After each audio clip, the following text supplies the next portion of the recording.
And it looked like Paige Bueckers has broken her silence about this matchup against Caitlin Clark. And playing against Caitlin in the W, just what was it like? What was the atmosphere like today going head to head with her? Yeah, it's fun. Anytime we can compete against each other. We're two competitors who just want to win, and who have grown up to be playing against each other, playing with each other. So it's great, and the environment's great here. I feel like every game is just sell out, and so they have a great home court advantage.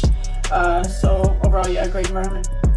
It wasn't just a game. It wasn't just another matchup. This was the collision point. Caitlin Clark versus Paige Bueckers. The media sold it like a boxing poster to rising phenoms. Two faces of women's basketball, finally meeting at the professional level. Social feeds were flooded with head-to-head graphics, video breakdowns, who's the real queen of the W, debates and crowd predictions split down the middle. It was framed as the next chapter in a budding rivalry. But what unfolded inside the lines told a much different story. Because once the ball tipped off and the clock started ticking, there was no rivalry. There was Caitlin Clark. And then, there was everybody else trying to keep up from the moment Clark stepped onto the court. You could sense it. Something had shifted. She wasn't there to go toe-to-toe. Paige Bueckers, I'm gonna be real. You did your thing. You nice. You did your thing. But you're not Caitlin Clark. Let's just be clear. You're not Caitlin Clark. And by the way, she is the best whistle in the WNBA. She hacked Sophie Cunningham and got somehow was given an offensive foul, and she fouled Caitlin Clark on a fast break. Caitlin went flying into the rim post, and the refs just ignored it. This game was an absolute blowout. Dallas Wings didn't know what hit them. Everybody ate in this game. Let's just jump right into it. She wasn't there to share a spotlight. She was there to shut the conversation down. And by the final buzzer, she had done just that, a masterclass in control, poise, and psychological dismantling.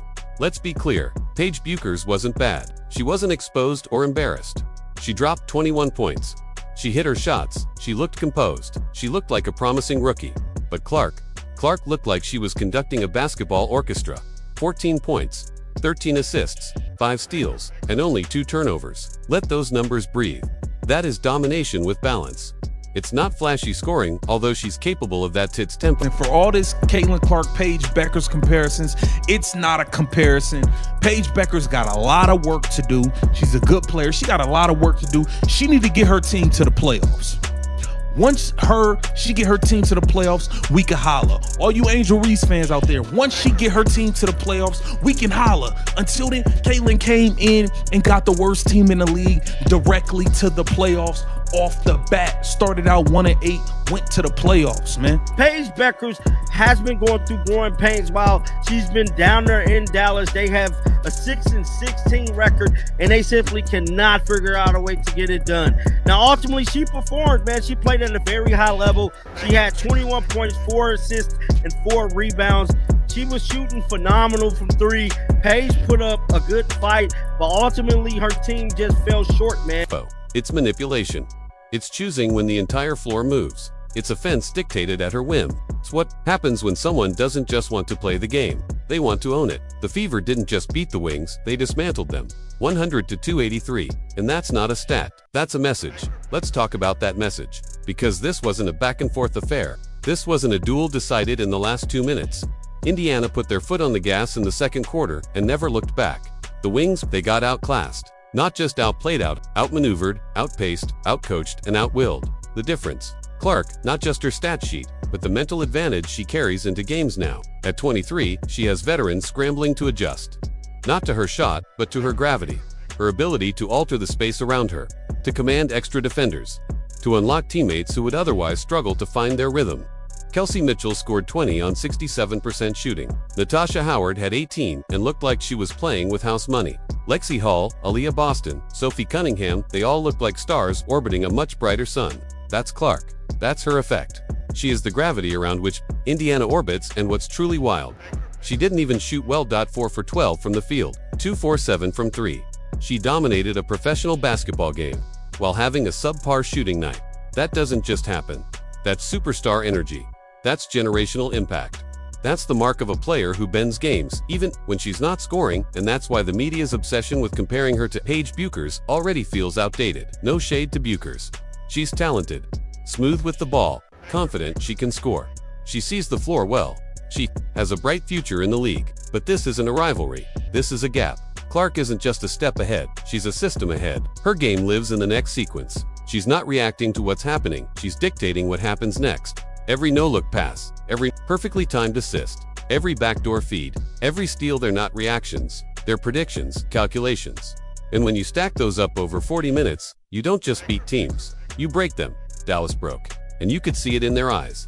By the third quarter, that hollow expression, that look that says, we've tried everything and none of it works. That's what Clark does. She doesn't just beat you on the scoreboard. She invades your game plan. She erodes your confidence. She forces you to look to the bench and hope for a sub who can fix what's broken. But there's no fix. Because when Clark is orchestrating the offense, when she's pushing pace, when she's threading bounce passes between collapsing defenders, when she's sprinting to the wing only to freeze the help defender with a look and hit the trailing shooter for a corner three, you're already behind. The WNBA has never had a player quite like her, a scorer who draws defenders to 30 feet, a passer who sees seams that haven't even opened yet, a manipulator of tempo, a cultural icon who still plays like she has something to prove every night. And let's not forget, she's doing all of this while coming off a groin injury that sidelined her for 5 games this season. Meanwhile, Paige has been healthy all year. She's had every opportunity to lead. But Dallas is 6-6, and they don't look like a team. Indiana Fever beat the Dallas Wings 102-83. The game wasn't close past the first quarter.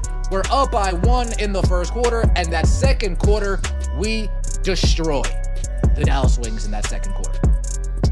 That second quarter, oh man, absolutely bombing away. That second, Aaliyah Boston, 7 points. Natasha Howard, 10 points. Caitlin Clark, 5 assists in a second quarter. When her assist numbers are high in a quarter, you know they're playing Caitlin Clark style basketball. You know they're pushing the pace, pushing the tempo. Anyone fears. That's not an insult. That's context. Because when you stack Clark's resume against her peers, it becomes harder and harder to find equals. Let's rewind to how she opened her 2025 season. First game out of the gate. Triple-double, 20 points, 10 rebounds, 10 assists, 4 blocks, 2 steals. That's not just efficiency, that's total control. And while most players used the first few weeks to shake off the rust, Clark came out as if she'd never missed a beat. She was already orchestrating wins while the rest of the league was still stretching. This isn't hype.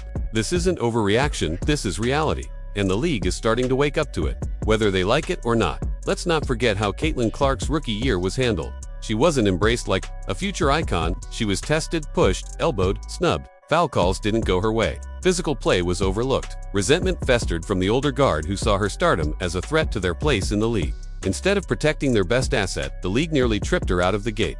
But Clark kept her composure. She didn't cry foul. She responded with buckets, with dimes, with leadership. And the impact has been seismic. Attendance is up. Ratings are up. Jersey sales are through the roof. Road games for Indiana are suddenly must-watch TV. Hotel bookings in cities she visits are spiking. Restaurants are packed. Clark isn't just transforming a team, she's shifting an entire economic ecosystem. And how did the league react? By leaning into pettiness. By elevating rivalries that didn't exist. By promoting narratives that suggested Clark was overrated. That she was all flash. That she was just a shooter. Now, those narratives are on life support.